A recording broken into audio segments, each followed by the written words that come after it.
जय गुरु जी, शुक्राना गुरु जी। मेरा नाम जितेंद्र गर्ग है। मैं कटनी मध्य प्रदेश का रहने वाला हूँ और मैं अभी वर्तमान में वृंदावन मथुरा में जॉब कर रहा हूँ। मेरी मुलाकात एक होटल के मालिक से हुई थी, जिनने मुझे गुरु जी के बारे में बताया था। मैं बहुत परेशान था हेल्थ को लेके और बहुत फाइनेंशियल को लेके।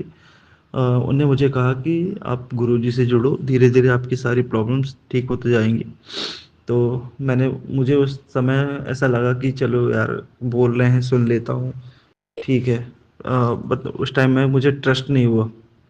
मुझे ऐसा लग रहा था कि ये जो भाई साहब हैं, ये ऐसे ही बोल रहे हैं। और बहुत सारे लोगों, बहुत बाबा, बहुत संतों के बारे में लोग बोलते हैं, और मैं उस टाइम सुन के उनकी बातों को इग्नोर नहीं किया, बट सुनते रहा। देन थोड़ा सा ट्रस्ट भी बिल्ड हुआ कि चलो हो सकता है सही है, या जैसा भी है। फिर उसके बाद मैं 2 दिन के बाद मथुरा के एक होटल में, बहुत बड़ा होटल में गया। वहाँ पे जाके देखता हूँ कि गुरु जी की फ़ोटो होती है। तो मैं उनसे, जो उनके ऑनर होते हैं, उनके बेटे से पूछता हूँ कि आप गुरु जी को कब से जानते हो।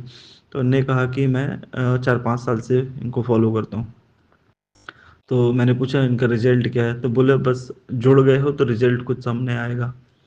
और मैं कुछ दिनों से, उन्हीं दिनों से मैं बहुत परेशान था। मेरे को लीवर सिरोसिस था, और जिसकी वजह से मैं ज़रा भी मिर्ची खा लेता था। मैंने 1-2 दरबार में भी दिखाए। उसने उन्होंने कहा था कि अगर आप मिर्ची से, हरी मिर्ची या लाल मिर्ची जैसी चीज़ें खाओगे तो आपके लीवर में बहुत तकलीफ़ें हो जाएंगी। तो अब मैं यहाँ पे जॉब करता हूँ, घर से बाहर हूँ। मेरे हिसाब से खाना नहीं मिलता है। यहाँ पे लोग लाल मिर्च का ज़्यादा उपयोग करते हैं, पाउडर का। तो जैसे मैं खाना खाता था तो मेरे लीवर में बहुत तकलीफ़ें होती थी, बहुत जलन होती थी, लगता था कि मैं मर जाऊँगा। मैं घर गया, घर से कुछ घर अपने घर गया कटनी, अभी दोबारा छुट्टी में। तो वहाँ से जब लौट रहा था तो मैं अपने लोकल डॉक्टर को एक दिखा के आया। 1500 की उन्होंने दवाई लिखी, और वो गलती से मैंने दवाई भूल गया, इत्तेफाक से भूल गया। और जैसे मैं ट्रेन में बीच सफ़र में था, तो मुझे याद आया कि मेरी वाइफ ने फ़ोन किया कि आप तो दवाई भूल के गए हो, घर ही पे रखी है। तो मैंने बोला चलो ठीक है, अब भूल गया हूँ तो क्या कर सकता हूँ, क्योंकि मैं फाइनेंशियल क्राइसिस से भी निकल रहा हूँ। मेरे पास पैसे नहीं थे। मैंने जैसे तैसे जोड़ जाड़ के दवाइयाँ खरीदी, और खरीद के मैं सोचा भाई लीवर का सवाल है, हेल्थ का सवाल है, लाइफ का सवाल है। तो मैंने थोड़ा बहुत पैसे अरेंज करके, वाइफ से मांग के, या घर से कुछ करेक्शन करके 1500 की दवाई लिया था। देन मुझे थोड़ा सा फील हुआ कि अरे अब कैसे होगा, क्या होगा, थोड़ा सा गुस्सा भी आया। लेकिन अल्टीमेटली मुझे भरोसा था गुरु जी के ऊपर। मैंने गुरु जी का मंत्र किया रेगुलर, ओम नमः शिवाय, शिव जी सदा सहाय, ओम नमः शिवाय, गुरु जी सदा सहाय। और फिर मैं जब वृंदावन आता हूँ, तो वृंदावन में दूसरे दिन एक मेडिकल में एक छोटी सी दवाई मैंने खरीदी, 150 रुपये की। तो उसने बोला कि अब ये दवाई पियो, और ईश्वर की कृपा होगी तो शायद ठीक होगा। तो मैंने गुरु जी का नाम लिया और उस दवाई को परचेस किया।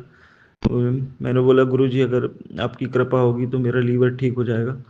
और डे फर्स्ट से मैंने जैसे उनको प्रे करके अपनी दवाई लिया, गुरु जी का नाम लेके।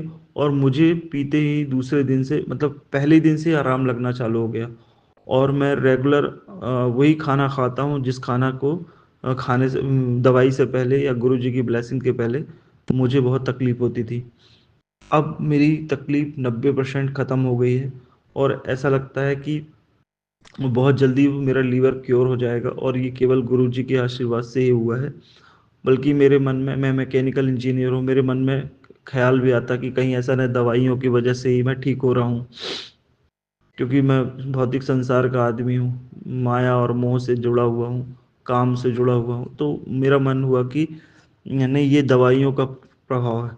लेकिन जब मैं दवाइयों के इंग्रेडिएंट्स को पढ़ा, तो ऑलरेडी मैं वो सारे इंग्रेडिएंट्स ओरिजिनल फॉर्म पे ले चुका था, डायरेक्टली हब फॉर्म पे, जैसे पुनर्नवा, ग्लोए, भुई आंवला, कुटकी, भिंगराज, रोहतक, कसनी। और मैं हिमालय के प्रोडक्ट भी यूज़ किया हूँ, हिमालय का Li-52 भी बहुत यूज़ किया हूँ। फिर इसके बाद मैं बहुत सारे देसी और एलोपैथिक और होम्योपैथिक, पुनर्नवारिस्ट, और बहुत सारे हर्ब्स भी लिया हूँ, पुनः आयुर्वेदिक, होम्योपैथिक, एलोपैथिक सारी दवाइयाँ करा चुका था, तो बट जितना रिलीफ़ मुझे एक छोटी-सी दवाई में मिला, वो दवाई गुरुजी का आशीर्वाद के रूप में थी, इसलिए मुझे आराम मिला और मैं बहुत खुश हूँ। मैं गुरुजी के दर्शन करना चाहता हूँ, बट अब उनकी कृपा है कि थोड़ा-सा फाइनेंशियल इश्यू है कि मैं टिकट नहीं ले पा रहा हूँ, मैं आने-जाने का इश्यू हो रहा है। जैसे भी उनकी कृपा होगी फिर मैं उनके बड़े मंदिर जाऊँगा, उनके दर्शन करूँगा। जय गुरुजी, शुक्राना गुरुजी, अनंतम अनंतम शुक्राना गुरुजी। गुरुजी जैसे आपने मेरे ऊपर कृपा की है, वैसे ही सभी भक्तों के ऊपर कृपा करना, सभी आपके दास हैं, सभी आपके पुत्र हैं। जय जय गुरुजी।